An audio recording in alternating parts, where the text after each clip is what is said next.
तो आप सब जो है ना शायद हत्या ये लिखेंगे, या फिर हो सकता है कि व्यभिचार ये लिखेंगे, गालियां देना, झूठ बोलना, तलाक देना, दोष लगाना, मूर्ति पूजा करना, लालच, इन सब चीजों के बारे में आप लिखेंगे।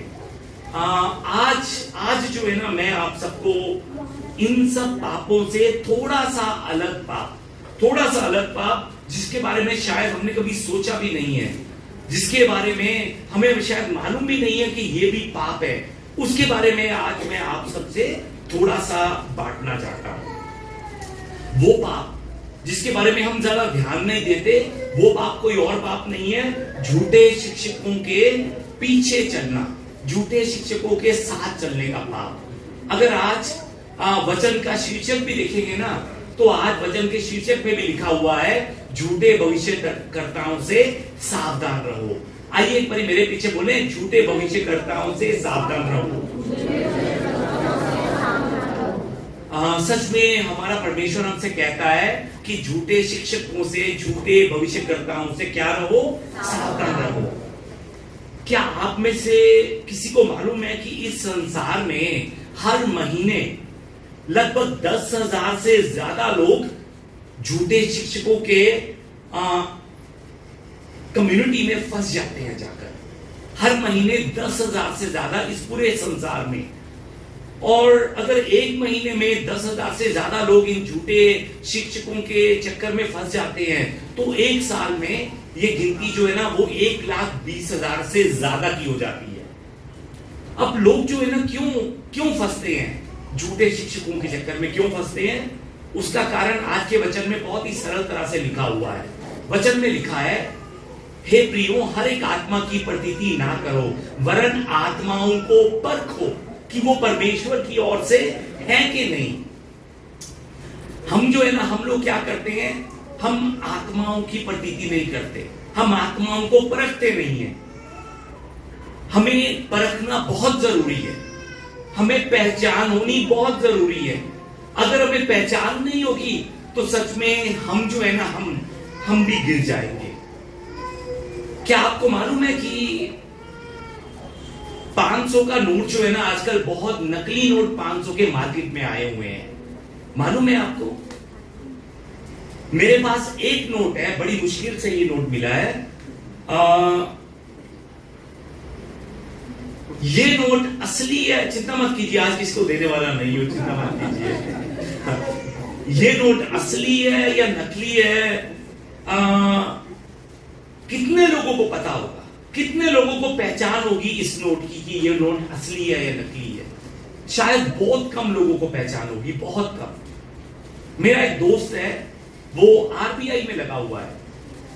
एक दिन उससे मैंने पूछा कि इतने 500 के नकली नोट जो है ना वो भारत में आ रहे हैं, सच में तुम नकली नोटों की पहचान कैसे करते हो?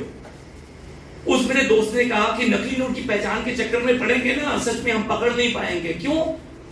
बहुत मुश्किल है। अगर एक पहचान होती है तो वो कुछ और भर देते हैं, यानी कि पकड़ना नकली को बहुत मुश्किल है। तो मैंने कहा कि तुम्हें कैसे पता लगता है कि ये नोट असली है या नकली है? कहते हम नकली की पहचान पर जोर नहीं देते, हम असली की पहचान पर जोर देते हैं। असली को पकड़ना आसान है, असली की पहचान करनी बहुत आसान है। 2-3 चीजें हैं, अगर हम उनको जान जाएंगे तो सच में हमें मालूम पड़ जाएगा कि ये नोट असली है या ये नोट नकली है। अब हमारे भारत देश में एक बहुत बड़ी समस्या है। हमारे भारत देश की समस्या ये है कि हमारे भारत देश में जो लोग हैं ना, वो असली के पीछे कम, नकली को पहचानने के पीछे ज्यादा भागते हैं। इसलिए वो सच में पहचान नहीं पाते कि क्या असली है और क्या नकली है। नकली को पहचानने में सच में बहुत मेहनत करनी पड़ती है। इतनी मेहनत करने के बाद भी नकली को फिर भी हम पहचान नहीं सकते। पर अगर हम असली को सही तरह से पहचानेंगे ना, तो हमें नकली की पहचान अपने आप हो जाएगी। मैं आपको बताना चाहता हूं, असली क्या है? परमेश्वर का वचन। सच्चा क्या है? परमेश्वर का वचन। अगर आप परमेश्वर का वचन सही तरह से जानेंगे ना, तो आपको मालूम पड़ जाएगा कि क्या गलत है, क्या सही है, क्या झूठ है, क्या गलत है, इस चीज के बारे में आपको मालूम पड़ जाएगा। पर हमारे खासकर भारत देश के लोग जो है ना, शायद हमारे भाई बहनों को, हमारे भारत देश के भाई बहनों को अपनी आंखों पर जोर देना जो है ना, वो ज्यादा अच्छा नहीं लगता। हम कहते हैं ये आंखें हमारे परमेश्वर ने हमें दी है।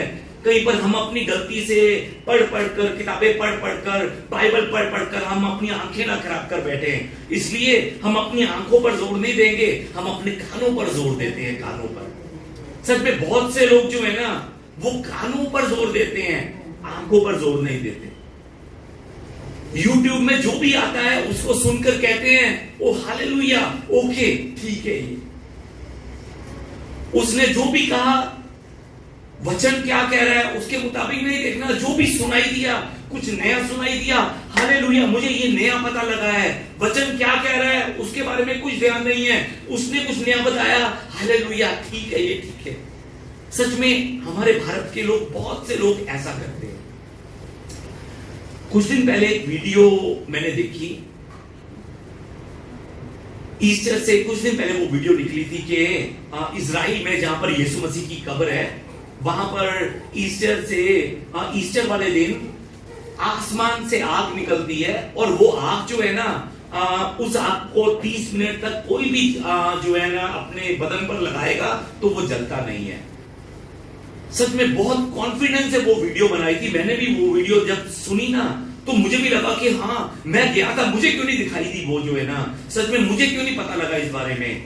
सच में मैं आपको बता रहा हूं, सुनने में बहुत अच्छी शिक्षा लगती है, वो बहुत अच्छी चीज लगती है, पर वो सब झूठ है, सब झूठ है।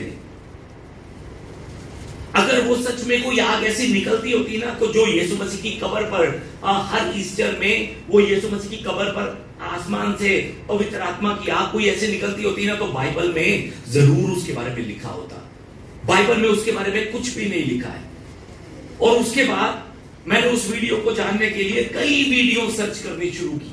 बहुत से लोगों के मैंने जो है ना विचार पढ़ने शुरू किए कि इनका क्या विचार है। अंत में पता लगा कि सच में वो सब झूठ था, सब झूठ। लोग खुद जो है ना एक लैंप जो है ना वो अंदर लेकर जाते हैं, और अंदर जाकर आग जो है ना लगाकर आगे शुरू कर देते हैं लगाना, और कहते हैं कि पवित्र आत्मा की आग जो है ना इस कब्र में आई है ईस्टर डे वाले दिन। सच में मैं आपको बताना चाहता हूं, यीशु मसीह को किसी चीज के द्वारा अपनी गवाही देने की जरूरत नहीं है। अगर यीशु मसीह को गवाही देनी होती ना, तो वो खुद आसमान खोलकर अपनी गवाही दे देता। जो बात कर रहा हूं समझ रहे हैं? सच में वो सब वीडियो जो है ना, जो YouTube पर है, बहुत झूठी वीडियो लगी हुई है, पर हम जो है ना बहुत आसानी से उस वीडियो में आकर बहक जाते हैं, और हम सच में बहुत आसानी से जो हमने गलत सुना है उसको हम आगे लोगों को पूरे कॉन्फिडेंस से बताना शुरू कर देते हैं। वचन के अंदर 2 यूहन्ना आयत 1:11 में लिखा है, आइए हम एक बार मिलकर पढ़ें। क्योंकि जो कोई ऐसे जन को नमस्कार करता है वह उसके बुरे कामों में साक्षी होता है। आमीन। अगर हम भी झूठे लोगों के उन झूठे कामों में हाँ में उनके हाँ में हाँ कहते हैं ना, तो वचन में लिखा है कि वो भी उसके बुरे कामों में क्या होता है? साक्षी होता है। हम लोग हमारे घरों में बहुत से अलग अलग प्रचारक जो है ना वो आ सकते हैं, झूठे प्रचारक भी आ सकते हैं। हमारे जहां पर हम रहते हैं यहां पर भी आसपास में बहुत से झूठे प्रचारक रहते हैं। हम जो लोग हैं ना उनको बुलाते हैं, क्या सोचकर बुलाते हैं? कि ये भी परमेश्वर का ही दास है। हम लोग उनको बुलाते हैं कि ये भी तो परमेश्वर की प्रजा है।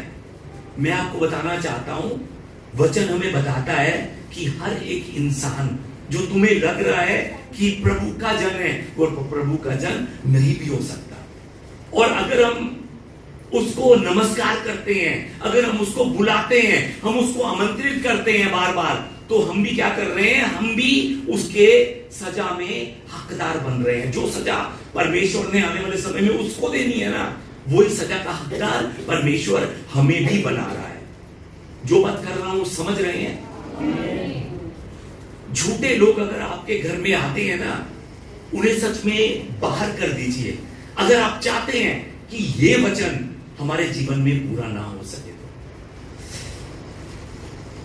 ये हम लोग जो है ना, हम सुनने में बहुत विश्वास करते हैं, पढ़ने में ज्यादा भरोसा नहीं करते। अपनी आंखों पर जोर दीजिए तो आपको सच्चाई पता लगेगी। बाइबल को पढ़िए तो आपको पता लगेगा क्या सच है क्या झूठ है। दूसरी हमारे भारत के अंदर जो मुश्किल है वो ये है कि हमारे भारत के लोग जो है ना, हमारी बैकग्राउंड क्रिश्चियनिटी नहीं है, हम क्रिश्चियन बैकग्राउंड से नहीं है। हम लोग जहां पर क्रूस देखते हैं हमें लगता है कि ये जगह चर्च है, जहां पर यीशु मसीह का नाम देखते हैं वहां पर हमें लगता है कि ये जगह चर्च है। मैं आपको बताना चाहता हूं, हर जगह जहां पर क्रूस लगा हुआ है, हर जगह जहां पर यीशु का नाम लिया जा रहा है, वो जगह परमेश्वर की नजर में चर्च नहीं भी हो सकती है। संसार में बहुत कुछ नकली है, बहुत कुछ। संसार में बहुत कुछ नकली इसलिए है क्योंकि असली इस संसार में है, तभी इस संसार में बहुत कुछ नकली भी है। मरकुस की पुस्तक को जब हम देखते हैं, मरकुस 13 की 5 और 6 में प्रभु यीशु मसीह कहते हैं कि सावधान रहो कि कोई तुम्हें भरमाने ना पाए, क्योंकि बहुत से लोग जो है ना वो मेरे नाम से आकर कहेंगे कि मैं वही हूं और बहुतों को भरमाएंगे। ये मरकुस की पुस्तक का जो वचन प्रभु यीशु मसीह कहते हैं ना, इस समय इसका बैकग्राउंड मैं आपको बताऊं तो यीशु मसीह के 4 सेवक पतरस, याकूब, यूहन्ना और अंद्रियास, ये 4 सेवक आकर यीशु मसीह के सामने आते हैं और यीशु मसीह को आकर पूछते हैं कि यीशु मसीह हमें बता कि अंत के दिनों का चिन्ह क्या होगा, अंत के दिनों के क्या साइन होंगे, क्या चिन्ह होंगे, हमें बता। उस समय यीशु मसीह जो है ना अपने उन चेलों से कहते हैं कि जिस समय तुम लड़ाइयों के बारे में सुनो, लड़ाइयों की चर्चाएं सुनो, तो उस समय घबराना कि ना घबराना। वचन में क्या लिखा हुआ है? ना घबराना। क्यों ना घबराना? क्योंकि इनका होना अवश्य है, ये लड़ाइयां होनी है, परंतु उस समय वचन में लिखा है अंत ना होगा। आजकल भी जंग का माहौल चला हुआ है। पीछे कुछ दिन पहले जिस समय इंडिया और पाकिस्तान की जंग चली थी, उस समय बहुत से लोग जो है ना यूट्यूब में आकर सच में ये अंत का समय आ गया है, तैयार हो जाओ, इजराइल और फिलिस्तीन की जंग हो रही है, चाइना और तिब्बत की, चाइना और चाइना के पास में इलाका है वहां पर हो रही है, हर एक जगह पर इजराइल और गाजा की हो रही है, हर जगह पर जंग चली हुई है। अब अंत जो है ना वो आने वाला है। मैं आपको बताना चाह रहा हूं, ऐसी बातें वो लोग करते हैं जो लोग परमेश्वर का वचन नहीं पढ़ते। जिन्होंने वचन पढ़ा है वो जंग को देखकर ये नहीं कहता कि अंत होने वाला है, अंत होने वाला है। उसे मालूम है कि ये होगा ही होगा। आगे मरकुस 13 की 8 में प्रभु यीशु मसीह कहते हैं जाति पर जाति और राज्य पर राज्य चढ़ाई करेगा, हर कहीं भूकंप होंगे। भूकंप भी बहुत आ रहे हैं पिछले कई सालों से, और अकाल भी पड़ेंगे। ये जो है अंत का समय नहीं है, ये पीड़ाओं के आरंभ की शुरुआत है, पीड़ाओं के आरंभ की शुरुआत। चिंता मत कीजिए कि अंत कब आएगा, अंत कब आएगा। चिंता करनी है तो ये चिंता कीजिए कि आपका अंत ना आ जाए, इसलिए आपको जागते रहना है, जागते। कई बार परमेश्वर मुझे ना जल्दी बुला ले, इसलिए हमें सच में अपने मुंह से बुरी बातें नहीं करनी है। आज हो सकता है कि सच में कोई हमारे बीच में बैठा है, कल कोई हमारे बीच में ना बैठा हो, इसलिए जो दिन परमेश्वर ने हमें दिया है ना, वो दिन दूसरों को क्षमा करते हुए, दूसरों से प्रेम करते हुए, अच्छी बातें करते हुए निकालिए। संसार का अंत कब होगा उसकी चिंता मत कीजिए।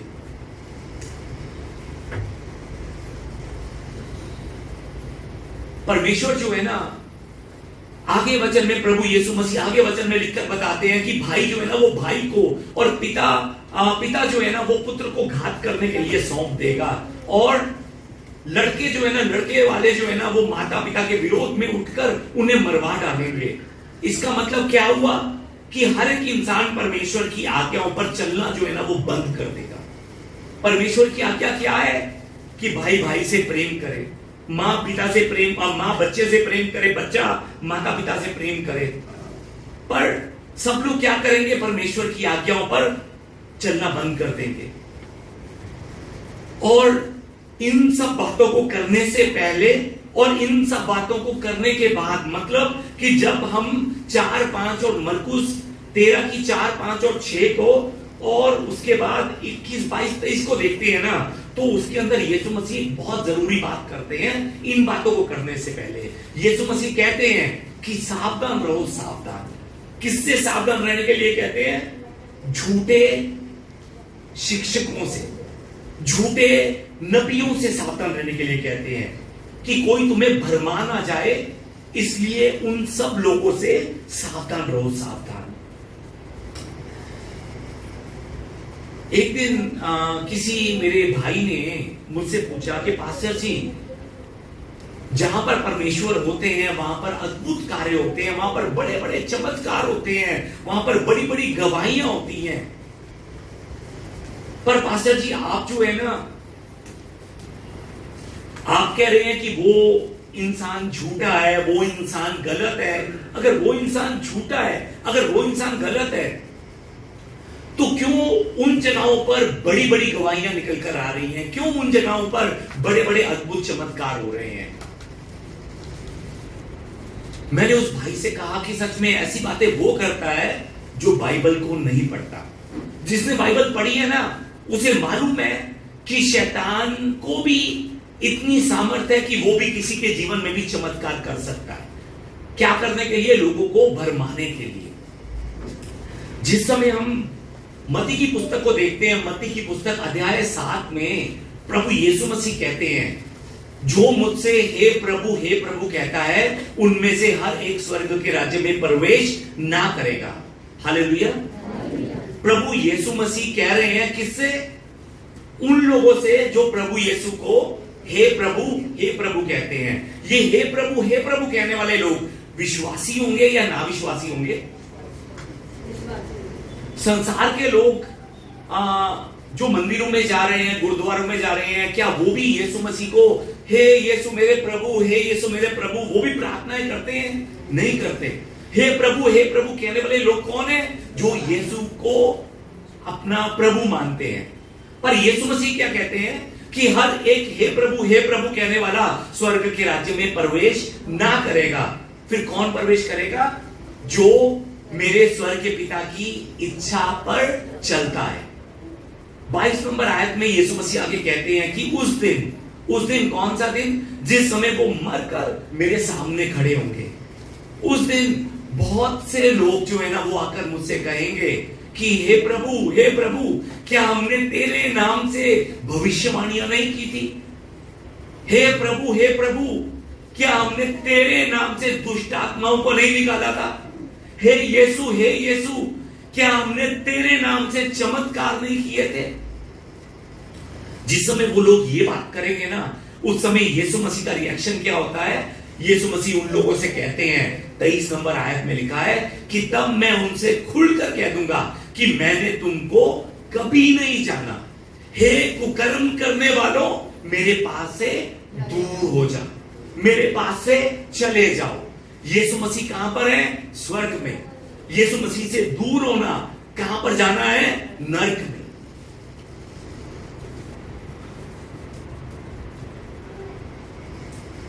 सच में हर जगह पर जहां पर चमत्कार हो रहा है, जहां पर अद्भुत काम हो रहा है, जहां पर भविष्यवाणियां हो रही हैं, जहां पर आपको लगता है कि यहां पर जो है ना चंगाइयां हो रही है, मैं आपको बताना चाहता हूं कि प्रभु यीशु की नजर में वो जगह कलीसिया नहीं भी हो सकती।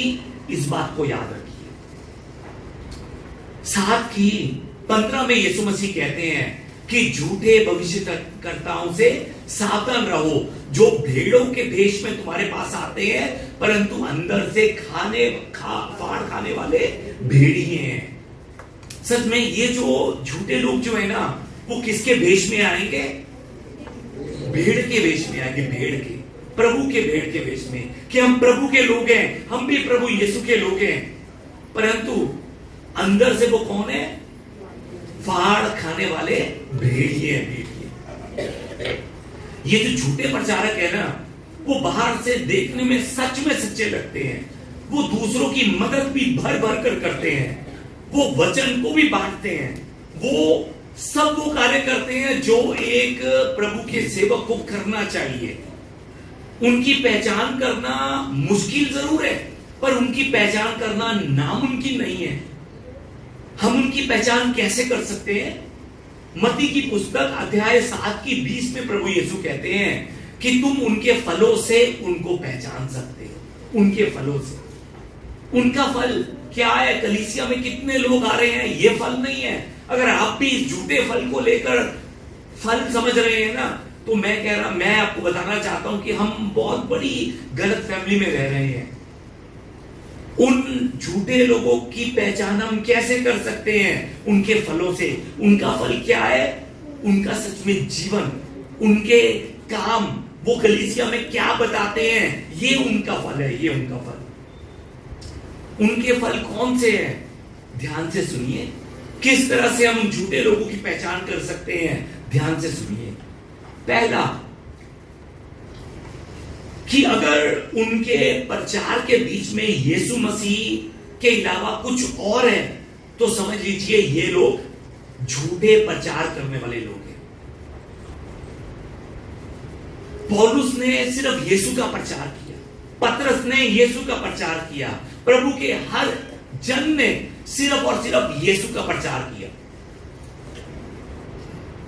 अगर सच में यीशु के अलावा, यीशु मसीह के प्रेम के अलावा, यीशु मसीह की महिमा के अलावा कोई और प्रचार अगर आपको कोई इंसान करता है ना, तो समझ लीजिए कि वो इंसान झूठा इंसान है। ये उनकी पहली पहचान है। दूसरी पहचान कि ये प्रचारक लोग जो है ना, ये झूठे प्रचारक लोग, ये वो बातें बोलते हैं जो लोग सुनना चाहते हैं। मुझे मालूम है कि आज आप में से बहुत से लोग मुश्किल समय से गुजर रहे हैं। इस समय मेरा फर्ज क्या था? आपको क्या कहना कि नहीं, गवाहियां बनने वाली हैं आपकी, पैसे आपके अकाउंट में आने वाले हैं, ये होने वाला है, वो होने वाला है, ये मुझे कहना चाहिए था। पर सच में मैं आपको बताना चाहता हूं, ये बातें, झूठी बातें, लोगों को झूठी तसल्ली देने वाली बातें कौन करता है? जो झूठा शिक्षक होता है। वो लोग वो बातें करते हैं जो लोग सुनना चाहते हैं। तेरा कैंसर दूर होने वाला है, तेरी बीमारी दूर होने वाली है। अगर सोचिए कि फेसबुक के ऊपर किसी इंसान ने क्रिश्चियनिटी को लेकर कोई बात कर दी, तो ये जो झूठे लोग हैं ना, ये 1 या 2 दिनों के अंदर एक नई वीडियो बनाएंगे उस इंसान के ऊपर कि उसने ऐसा कहा, मैं इसको ये जवाब दूंगा। क्या करने के लिए? दूसरों को दिखाने के लिए। ये इनके मन में सच में दर्द है, इसलिए नहीं, दूसरों को दिखाने के लिए, पब्लिसिटी पाने के लिए ये लोग जानबूझकर उसका जवाब देने के लिए अपनी वीडियो बनाएंगे, उसका आंसर देने के लिए वीडियो बनाएंगे कि मैं इसको ये आंसर दे रहा हूं, ताकि लोगों का ध्यान मेरी ओर जा सके। और इन झूठे लोगों की तीसरी पहचान ये है कि ये जो लोग हैं ना, जिस समय वो खुद प्रार्थना करेंगे तभी परमेश्वर उनकी प्रार्थना का उत्तर देगा। ये लोग लोगों को सच में ऐसा दिखाते हैं, इसीलिए लोग दूर दूर से सच में उनसे प्रार्थना करवाने के लिए आते हैं, क्योंकि उन्होंने लोगों के दिमाग में डाल रखा है कि जब तक वो प्रार्थना नहीं करेंगे ना, तब तक उनकी प्रार्थना का उत्तर नहीं मिल पाएगा। मैंने एक दिन एक इंसान की वीडियो देखी, नाम नहीं उनका बताऊंगा। उस इंसान में वो एक इंसान के लिए प्रार्थना करते हैं और वो इंसान नीचे को गिर जाता है। अब वो नीचे बैठे कलीसिया के लोगों में से एक इंसान को बुलाते हैं, उसको कहते हैं कि तू आकर इसके लिए प्रार्थना कर ताकि ये उठ सके। अब ये लड़की आकर प्रार्थना करती है, पर ये इंसान होश में नहीं आता। अब ये जो खुद को प्रभु यीशु का दास कह रहा है, ये कहता है कि क्यों होश में नहीं आया, तेरी प्रार्थना में ताकत नहीं थी। अब मैं तेरे लिए प्रार्थना करूंगा, मैं तुझे सामर्थ दूंगा, और मेरी सामर्थ पाने के बाद तू जाकर प्रार्थना कर, फिर देख क्या होता है। फिर ये इंसान उस औरत के लिए प्रार्थना करता है, और ये औरत फिर से जाकर उस आदमी के लिए प्रार्थना करती है, और वो आदमी खड़ा हो जाता है। मैं आपको ये बताना चाह रहा हूं कि उन लोगों की सोच ये है कि जब तक मैं खुद प्रार्थना नहीं करूंगा ना किसी के लिए, तब तक परमेश्वर उनके जीवन में काम नहीं करेगा। ये उन झूठे प्रचारों की अगली निशानी है। चौथी निशानी, ये झूठे लोग कलीसिया में होली ऑयल, होली वाटर का प्रचार बहुत करते हैं। मैंने आपको बाइबल स्टडी में भी बताया था कि मैं एक दिन इस विषय के ऊपर लुधियाना के पास एक जगह में, एक चर्च में तकरीबन 100 के आसपास में पास्टर लोग थे, उनके साथ बैठकर इसको लेकर मैं वचन बांट रहा था। उन वचनों को सुनने के बाद अंत में एक पास्टर जी खड़े हुए और मुझे कहते, पास्टर जी जो आप कह रहे हैं मैं बिल्कुल उस बात पर राजी हूं, जो आप कह रहे हैं सच कह रहे हैं। बाइबल हमें होली वाटर, होली ऑयल इसका प्रचार करने के लिए बिल्कुल नहीं कहती, ये बिल्कुल गलत शिक्षा है, हमें ये नहीं करना चाहिए। पर पास्टर जी दुख की बात यह है कि अगर हम ये नहीं करेंगे ना तो कलीसिया में लोग आना बंद हो जाएंगे। सच में उन पास्टर जी ने जब मुझे ये बात कही ना, मन बहुत दुखी हुआ, मन बहुत उदास हुआ। पर उस समय लगा कि अगर मैंने पास्टर जी को आगे उत्तर नहीं दिया ना तो इस समय सारा माहौल खराब हो जाएगा। तो मैंने उन पास्टर जी से कहा कि पास्टर जी आप यहां पर, आप कलीसिया में बिजनेस कर रहे हैं या सेवा कर रहे हैं? अगर तो आपको कलीसिया में बिजनेस करना है तब तो आपको ये मार्केट में लेकर आना पड़ेगा। होली वाटर भी चाहिए होगा आपको, होली ऑयल भी चाहिए होगा।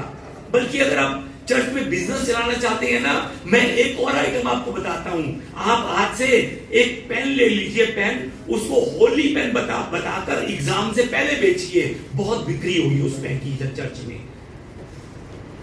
सच में उनको मैंने कहा कि पास्टर जी अगर आप सेवा कर रहे हैं ना तो कौन चर्च में आता है नहीं आता उसको लेकर चिंता मत कीजिए, आप ईमानदारी से सेवा कीजिए। जो परमेश्वर का जन है परमेश्वर उसको अपने आप आपके पास लेकर आएगा। ये होली वाटर, ये होली ऑयल बाइबल की शिक्षा नहीं है, झूठी शिक्षाएं हैं। पांचवी पहचान जो है ना इन लोगों की ये है कि ये झूठे लोग जो है ना, ये व्यवस्था का बोझ जो है ना बहुत बार अपने चर्च के लोगों पर डालकर उन्हें अपने रिश्तेदारों से, उन्हें संसार के लोग से मिलने नहीं देते। क्यों मिलने नहीं देते मालूम है आपको?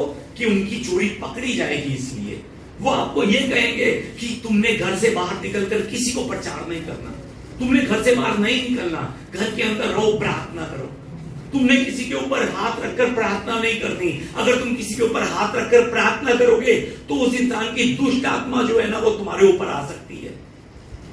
ऐसी बातें बता कर ये लोग विश्वासी को और डराते हैं। मैं आपको बताना चाहता हूं कि परमेश्वर का वचन हमें डराने के लिए नहीं है, परमेश्वर का वचन हमें उत्साहित करने के लिए है। परमेश्वर ने तो हमें कहा है जाकर प्रचार करो, जाकर।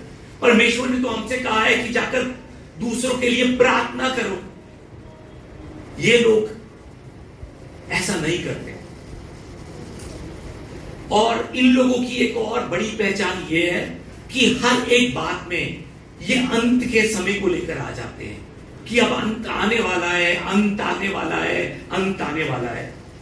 जैसा कि बताया कुछ दिन पहले जंग छिड़ी, अंत आने वाला है, अंत आने वाला है। कई लोगों ने तो वीडियो में 2025 अंत का साल जो है ना ये लगा दिया है। आपको मालूम है कि कई साल पहले एक फिल्म आई थी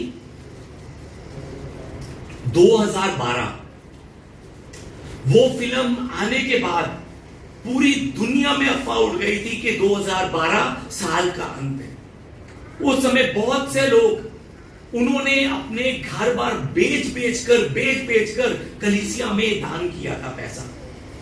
सच में लोगों को इतनी समझ नहीं थी कि अगर पास्टर उनको कह रहा है कि अंत आने वाला है, अपना घर बेच दो, ये किसी काम का नहीं होगा, घर बेचकर वो क्यों कलीसिया में दान देने के लिए कह रहा है? क्या अंत में सिर्फ उसकी कलीसिया बची रहेगी क्या? सच में कुछ लोग ऐसे भी हैं, अभी कुछ महीने पहले की बात कर रहा हूं, कुछ लोग ऐसे भी हैं जो कलीसिया के लोगों को कहते हैं कि स्वर्ग में प्लाट मिल रहा है, सस्ते रेटों में मिल रहा है, अभी तुम ले सकते हो तो ले लो। कुछ लोग ऐसे भी हैं। और बुद्धू वो लोग हैं जो सच में उनकी बातों में आकर पैसे आकर चर्च में जमा करवा देते हैं और स्वर्ग में प्लाट ले लेते हैं। सच में इतना कलीसिया के अंदर ये गलत काम चल रहा है। मैं आपको बताना चाहता हूं, अगर आगे से कहीं पर भी आपको कोई इंसान कहे कि अंत का दिन आने वाला है, अंत का दिन आने वाला है, तो उसको कहो कि तू चिंता करते रह, मैं जागता हुआ समय बिता रहा हूं, तू चिंता करते रह। अंत का दिन मैं आपको यह बताना चाहता हूं, किसी को भी बताकर नहीं आएगा, किसी को भी बताकर नहीं आएगा, अचानक से हमारे सामने आ जाएगा। अचानक से जिस समय हम मत्ती की पुस्तक अध्याय 24 को देखते हैं, 24 की 44 में लिखा है, परमेश्वर कहते हैं, परमेश्वर का वचन कहता है कि तुम भी तैयार रहो, क्योंकि जिस घड़ी के विषय में तुम सोचते भी नहीं हो, उसी घड़ी मनुष्य का पुत्र आ जाएगा। आमीन। मनुष्य का पुत्र प्रभु यीशु मसीह कब आएंगे? जिस समय तुम सोचते भी नहीं हो, यानी कि जब तुमने सोच रखा है उस समय वो आएंगे कि नहीं आएंगे? नहीं आएंगे। वो तब आएंगे जब तुमने सोचा भी नहीं होगा। इसलिए तैयार रहो, जागते रहो, प्रार्थना करते रहो, धन्यवाद करते रहो, प्रेम करते रहो, क्षमा करते रहो, कि जिस दिन तुमने सोचा भी नहीं है ना, उस दिन वो आ जाएंगे।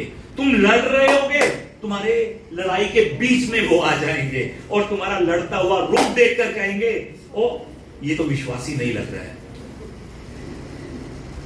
जागते रहो, जागते रहो।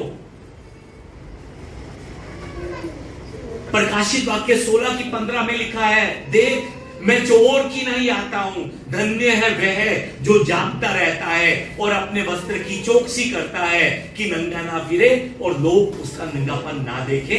आमीन। प्रभु यीशु मसीह कहते हैं कि वो दिन जो है ना, चोर की नहीं आएगा, मैं चोर की नहीं आऊंगा। चोर जो है ना, चोर बताकर आता है कि मैं आने लगा हूं, आज 11 बजे मैं तुम्हारे घर में आकर चोरी करूंगा। चोर बताकर आता है। मैंने बचपन में एक फिल्म देखी थी, खलनायक। उस खलनायक फिल्म में संजय दत्त एक डायलॉग बताता था जेल में बंद होकर, कि बिल्लू आज 12 बजे जेल तोड़कर भाग जाएगा। सच में आजकल लोग जो है ना, लोग संजय दत्त का वो डायलॉग पढ़कर बैठे हुए हैं कि प्रभु यीशु अब 12 बजे आने वाले हैं, 11 बजे आने वाले हैं। सच में बाइबल हमें बताती है, पहला थिस्सलुनीका की पुस्तक अध्याय 5 की 2 में लिखा है, तुम आप ठीक जानते हो कि जैसा रात को चोर आता है, वैसा ही प्रभु का दिन आने वाला है। जैसा चोर आता है ना, प्रभु का दिन भी वैसा ही आने वाला है। पतरस, दूसरा पतरस 3 की 10 में पतरस कहता है कि प्रभु का दिन चोर की नहीं आएगा, चोर की नहीं, बताकर नहीं आएगा, चोर की नहीं आएगा। तुम तैयार रहो, तैयार। उस दिन को जानने के लिए नहीं, उस दिन अचानक से जब आएगा, उस दिन के लिए तैयार रहो। कहीं पर ऐसा ना हो कि यीशु मसीह अचानक से तुम्हारे सामने आकर खड़े हो जाएं और तुम अभी भी अपने कामों में उलझे रहो, तुम अभी भी लड़ाई झगड़े करते रहो, तुम अभी भी नफरत लेकर घूमते रहो। वो दिन अचानक से आएगा, बिन बताए आएगा, बिन बताए। इसलिए हमें संसार के अंत कब होगा, संसार का अंत कब होगा, उसकी चिंता करने की जरूरत नहीं है। हमें चिंता किस चीज की करनी है? मेरा अंत कभी भी आ सकता है। मैंने हर रोज अपना प्रभु यीशु के साथ बिताना है। मैंने हर रोज अपना प्रभु यीशु की आज्ञाओं को पूरा करते बिताना है।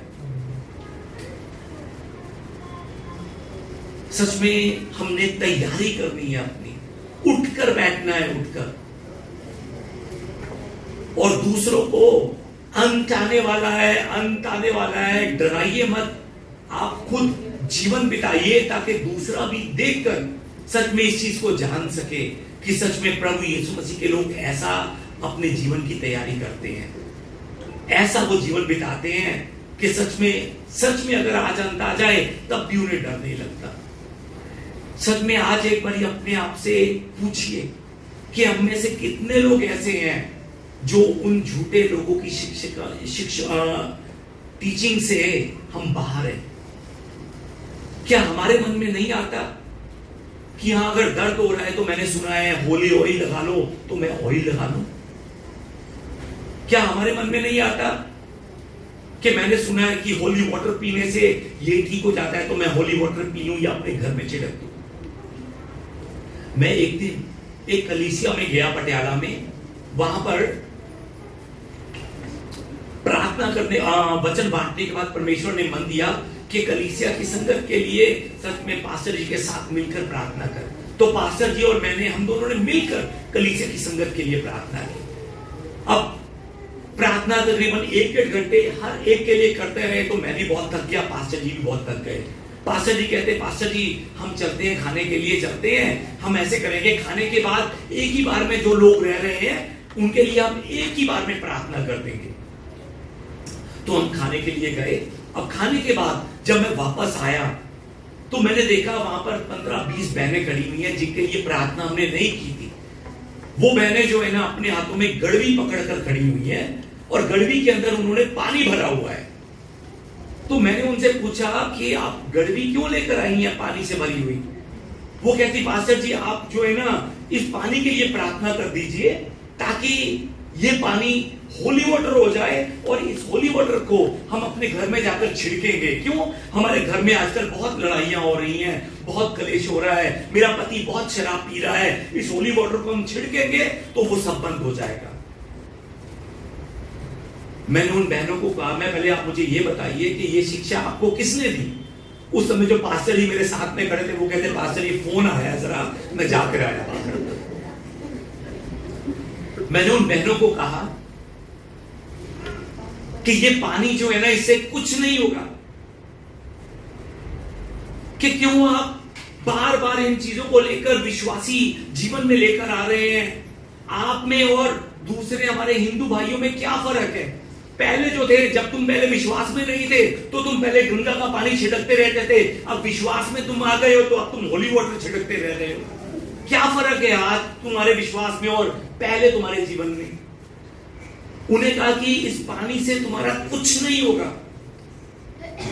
अगर सच में तुम चाहते हो ना कि तुम्हारे घर से लड़ाइयां खत्म हो जाए, तुम्हारा पति शराब छोड़ जाए, तुम्हारे घर में सच में हर एक बुराई तुम्हारे घर से भाग जाए, अपने घर में बैठकर इतनी प्रार्थना कीजिए, इतनी प्रार्थना कीजिए और जोर जोर से प्रार्थना कीजिए कि आपके मुंह से थूके निकलनी शुरू हो जाए थकावट के कारण। और जिस समय वो थूके आपके मुंह से निकलेंगी ना थकावट के कारण, वो ये होली वाटर का काम आपके घर में करेंगी। इस पानी से कुछ नहीं होगा, जाकर प्रार्थना कीजिए जितनी हो सके अपने घर में। प्रार्थना तुम्हारे घर को सच में परमेश्वर के अनुग्रह से भरेगी। सच में हमने भी उन झूठे लोगों की झूठी शिक्षों में, टीचिंग्स में हमने फंसना नहीं है। हमने सच में आत्मा में उठकर रहना है कि प्रभु मुझसे क्या बात करना चाहता है। मैं फिर से बताना चाहता हूं आपको, जो YouTube में दिखाया जा रहा है वो सब सच नहीं है। जो YouTube में दिखाया जा रहा है सब प्रभु यीशु मसीह करने वाला नहीं है। शैतान बहुत से लोगों के पीछे आकर काम कर रहा है, पर हम लोगों को पहचान नहीं है। क्यों? क्योंकि हम लोग वचन को पढ़ते नहीं है, हम लोग वचन पर ध्यान नहीं देते हैं। हम कहते हैं जो सुना दिया ओके, जो सुन लिया ओके। अगर हम वचन को खोलेंगे, वचन को सुनेंगे, वचन को ध्यान से पढ़ेंगे, हम सच्चाई को जान पाएंगे कि सच्चाई क्या है। हम जान पाएंगे कि प्रभु यीशु मसीह ने हमसे कहा है कि झूठे लोगों से दूर रहो। प्रभु यीशु मसीह ने हमसे कहा है कि चौकस रहो, सावधान रहो। प्रभु यीशु मसीह ने हमसे कहा है कि ये सब बातें मैंने तुम्हें पहले ही बता दी हैं। कल को आकर तुम मुझे ये मत कहना कि प्रभु आपने हमें पहले क्यों नहीं समझाया, हमें पहले क्यों नहीं बताया। प्रभु यीशु कहते हैं कि ये बातें सब मैंने तुझे पहले बता दी है। अब से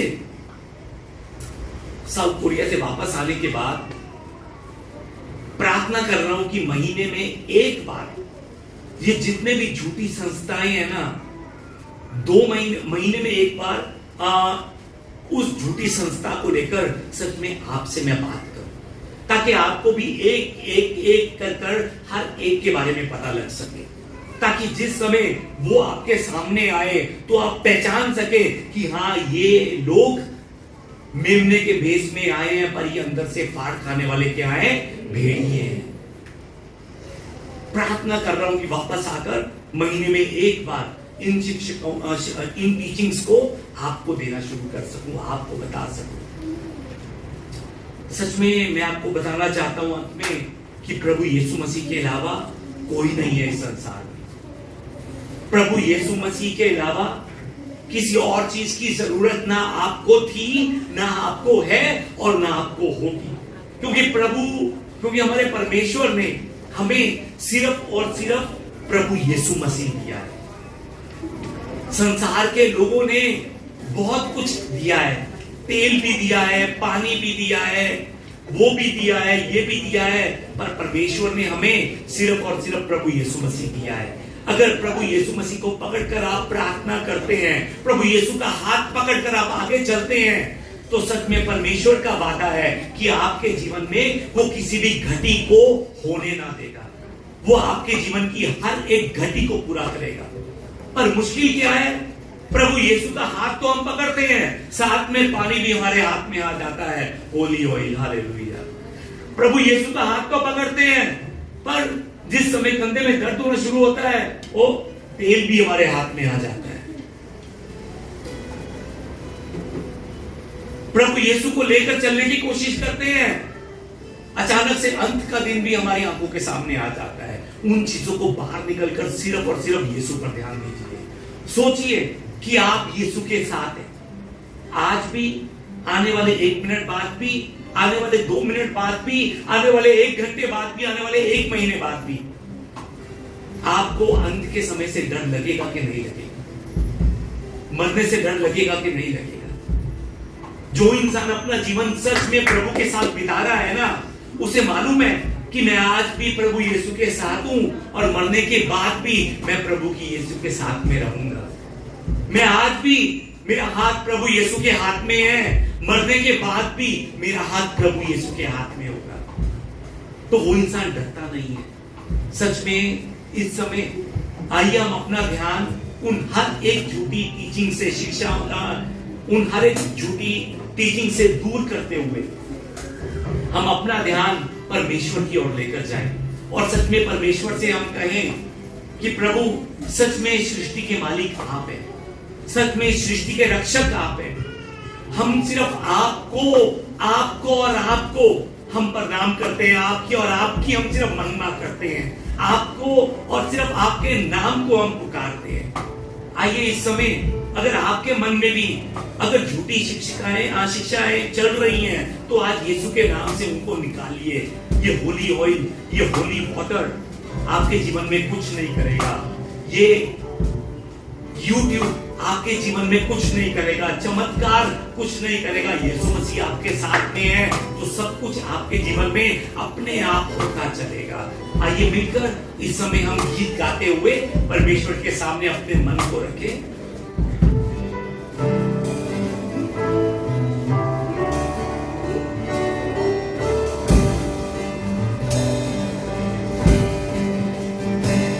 सारी सृष्टि के मालिक तुम्हीं हो, सारी सृष्टि के रक्षक तुम्हीं हो, करते हैं तुझको सादर प्रणाम,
उन पास्टर जी ने एक बहुत ही अच्छी बात कही है अपनी किताब में।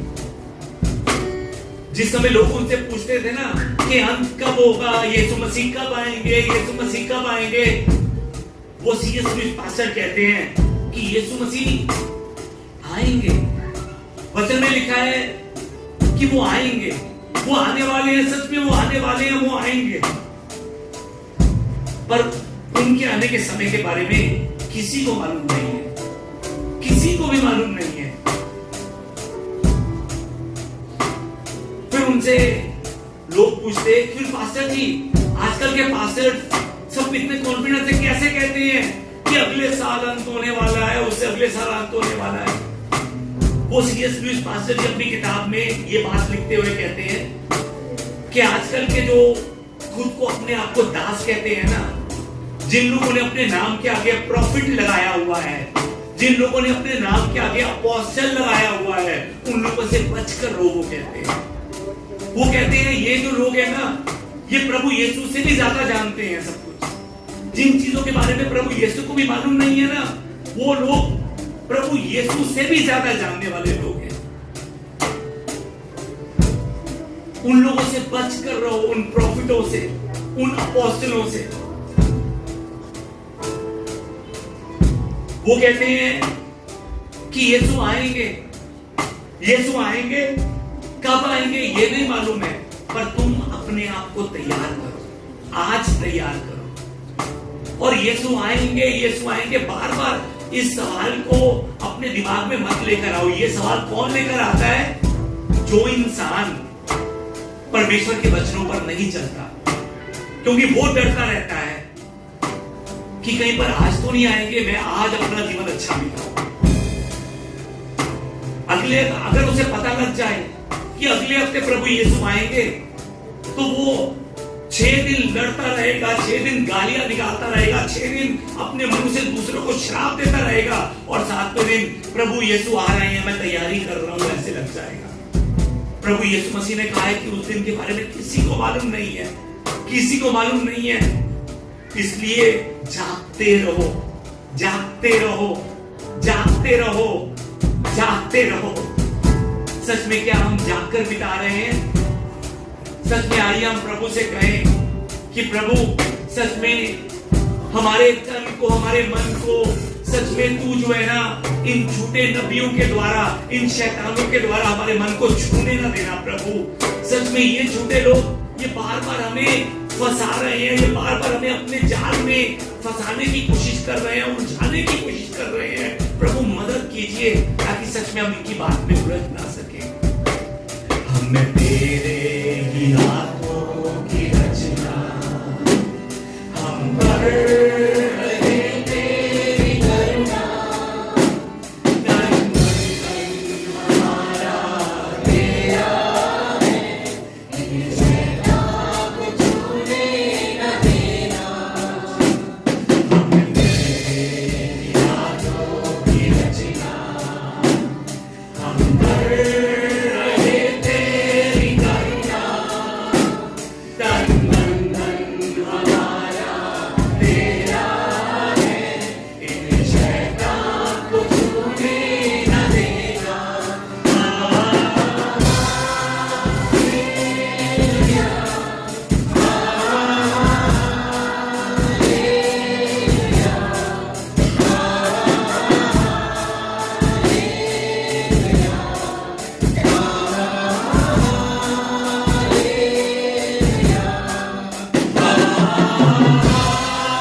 परमेश्वर के वचन से बहुत ज्यादा प्रभावित होकर वो इंसान शैतान को खत्म करने के लिए निकल जाता है। उस इंसान को लगता है कि शैतान जो है ना, वो उन गलत जगहों पर होगा जहां पर सच में सब लोग खराब हो रहे हैं। तो वो जाकर शराब के अड्डों के सामने खड़ा हो जाता है। वो कहता है कि आज शैतान मुझे मिलेगा तो मैं शैतान को इस शराब के अड्डे से पकड़कर आज इसको मैं खत्म कर कर नरक में डालूंगा। पूरी रात वो स्वर्ग में पूरी रात वो शराब के अड्डे के सामने खड़ा रहता है, उसे शैतान दिखाई नहीं देता। हार कर वो सुबह को घर में आ जाता है। फिर वो प्रार्थना करता है कि शैतान कहां पर मिलेगा प्रभु, मैं शैतान को खत्म करूंगा आज, बता शैतान कहां पर मिलेगा मुझे। फिर ये इंसान प्रार्थना करते करते इसके दिमाग में आता है कि शैतान जो है ना तुझे जुए के अड्डे में मिल सकता है। तो ये इंसान जुए के अड्डे में चला जाता है। जुए के अड्डे में जाकर पूरी रात इंतजार करता है कि शैतान अब आएगा और मैं शैतान को खत्म कर दूंगा। पूरी रात खत्म होने बीतने के बाद भी शैतान नहीं आता। ये इंसान फिर से अपने घर को आ जाता है। अब अगले दिन, उस दिन रात को इसको लगता है कि शैतान जो है ना शायद व्यभिचार के अड्डे पर खड़ा होगा, तो मैं व्यभिचार के अड्डे पर जाऊंगा और शैतान को पकड़ लूंगा। तो उस दिन रात को वो व्यभिचार के अड्डे में जाकर खड़ा रहता है और जाकर इंतजार करता है, पर पूरी रात शैतान नहीं आता। सुबह हो जाती है। आज का दिन संडे का दिन है। आज चर्च में जाना है। बड़ा मन इसका उदास है कि शैतान को ये ढूंढ रहा है, शराब के अड्डों में भी नहीं मिला, व्यभिचार के अड्डे में भी नहीं मिला, जुए के अड्डे में भी नहीं मिला। तो ये इंसान जिस समय चर्च में पहुंचता है प्रार्थना करने के लिए, तो उस समय ये क्या देखता है मालूम है आपको, कि जिस शैतान को ये जुए के अड्डों में, शराब के अड्डों में, व्यभिचार के अड्डों में ढूंढ रहा था ना, वो शैतान उसे कलीसिया में दिखाई दिया। कलीसिया में सच में ये क्या बात मैं समझा रहा हूं मालूम है आपको? हर एक जगह जहां पर आपको लगता है कि ये कलीसिया है, वो हर एक जगह कलीसिया नहीं है। हर जगह जहां पर चमत्कार हो रहे हैं, वो हर जगह कलीसिया नहीं है। हर जगह जहां पर भविष्यवाणियां की जा रही हैं, वो हर एक जगह कलीसिया नहीं है। हमें सच में आत्मा में उठकर अब बैठना है। हमें अपने आप को तैयार करना है, वचनों में तैयार करना है, आत्मा में तैयार करना है, जागते हुए रहना है, ताकि सच में हम परख सके आत्माओं को, हम सच्चाई को जान सके। शैतान हमें सच में यूट्यूब के द्वारा आकर, कई चीजों के द्वारा आकर हमें ना भरमा सके। आज से प्रार्थना करनी शुरू कीजिए परमेश्वर से, और उन चीजों को जो यीशु मसीह के अलावा भी हमने पकड़ी हुई हैं, उन सब चीजों को आज छोड़ दीजिए। प्रभु की इच्छा नहीं है। प्रभु चाहते हैं कि हम सिर्फ और सिर्फ प्रभु यीशु को पकड़ कर रखें, क्योंकि वही हमारे जीवन में आनंद को भरने वाला है। वही हमारे जीवन की मुश्किलों से हमें रिहा करने वाला है। वही हमें स्वर्ग में लेकर जाने वाला है। आइए मिलकर इस समय हम प्रार्थना करते हुए चले परमेश्वर से। पिता परमेश्वर, प्रभु जी मदद कीजिए प्रभु। पिता परमेश्वर, सच में आपके हाथों की रचना है प्रभु। पिता परमेश्वर, मदद कीजिए प्रभु, ताकि पिता परमेश्वर हम पिता परमेश्वर गलती से भी प्रभु आपको छोड़कर दूसरी चीजों पर अपना भरोसा न रख सके। प्रभु जी बहुत बार पिता परमेश्वर से हमारे अपने लोग प्रभु को बरपाने की कोशिश करते हैं। जिन लोगों को हम विश्वासी समझते हैं प्रभु, वो लोग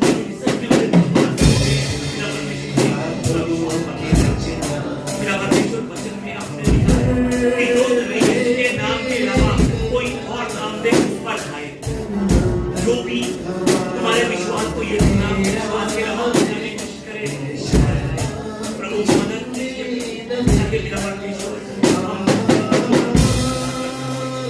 पिता परमेश्वर जो लोग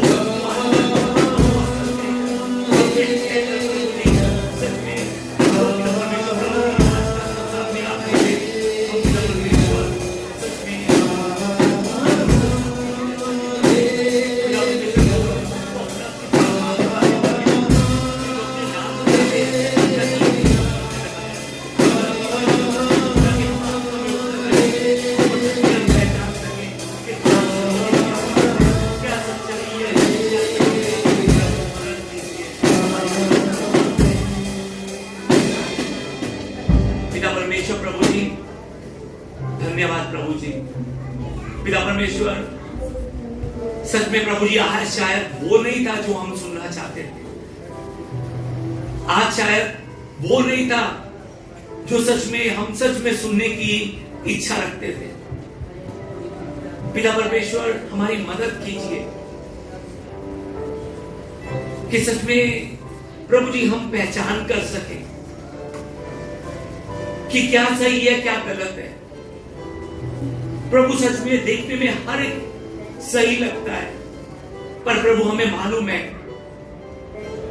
कि अगर सच्चाई है तो इस संसार में झूठ भी बहुत है। प्रभु मदद कीजिए कि उस झूठ को हम जान सके। प्रभु जी हमें आशीर्वाद दीजिए ताकि हम वचनों को पढ़ सके। हमें आशीर्वाद दीजिए कि हम वचनों को समझ सके। जो आजकल YouTube में लोग हमें बता रहे हैं उनको सुनकर हम उस पर भरोसा ना कर सके। पिता परमेश्वर हमारी मदद कीजिए। प्रभु जी सच में बहुत से लोग पिता परमेश्वर आजकल अपने नाम के आगे प्रॉफिट लगाकर घूम रहे हैं। बहुत से लोग अपने नाम के आगे अपोस्टल लगाकर घूम रहे हैं।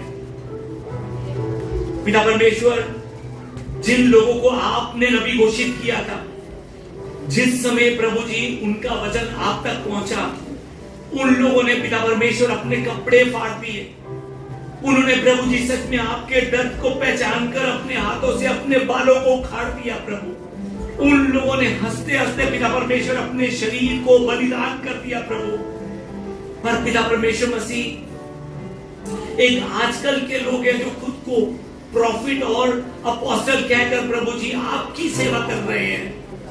पर पिता परमेश्वर प्रभु जी सच में आपने वचन में बताया है कि हम उनके फलों के द्वारा उनको जान सकते हैं, उनके कामों के द्वारा हम पहचान सकते हैं क्या सच में वो प्रभु के मन को अपना मन बनाकर आगे बढ़ रहे हैं कि नहीं। क्या वो सच में प्रभु के दर्द को अपना दर्द समझकर आगे बढ़ रहे हैं कि नहीं। पिता परमेश्वर मदद कीजिए हम पहचान सके, हमें पहचान हो सके। पिता परमेश्वर सच में शैतान YouTube के द्वारा बहुत पिता परमेश्वर मसीह आज आपके लोगों को भरमा रहा है। प्रभु मदद कीजिए प्रभु जी। पिता परमेश्वर हमें सच्चाई के और करीब लेकर जाइए ताकि हम पिता परमेश्वर सच में सच्चाई को जान सकें। और मदद कीजिए कि प्रभु जी सच में अब से महीने में एक बार हम उन हर एक गलत संस्थाओं को लेकर वचन पिता परमेश्वर आपका बांट सके, जिनके बारे में हमें मालूम होना बहुत जरूरी है। प्रभु हमें बुद्धि दीजिए, हमें ज्ञान दीजिए, हमारा साथ दीजिए ताकि हम गलती से भी गलत शिक्षकों के प्रभु जी हम पिता परमेश्वर उनके जाल में ना फंस सके। प्रभु हमारा साथ दीजिए, हमारी रक्षा कीजिए। ये सब प्रार्थना हम हमारे जीवित प्रभु यीशु मसीह के नाम से करते हैं, आमीन। आइए इस समय हम सब खड़े होकर प्रभु यीशु के द्वारा सिखाई गई प्रार्थना कर आज की सभा को हम समाप्त करें। आइए मिलकर प्रार्थना करें। हे हमारे पिता, आप जो स्वर्ग में हैं, आपका नाम पवित्र माना जाए, आपका राज्य आए, आपकी इच्छा जैसे स्वर्ग में पूरी होती है वैसे पृथ्वी पर भी हो। हमारे दिन भर की रोटी आज हमें दीजिए, और जिस प्रकार हमने अपने अपराधियों को क्षमा किया है वैसे ही आप भी हमारे अपराधों को क्षमा कीजिए। आप हमें परीक्षा में मत डालिए, परंतु बुराई से हमें बचा लीजिए, क्योंकि राज्य और पराक्रम और महिमा सदा आपके ही है, आमीन।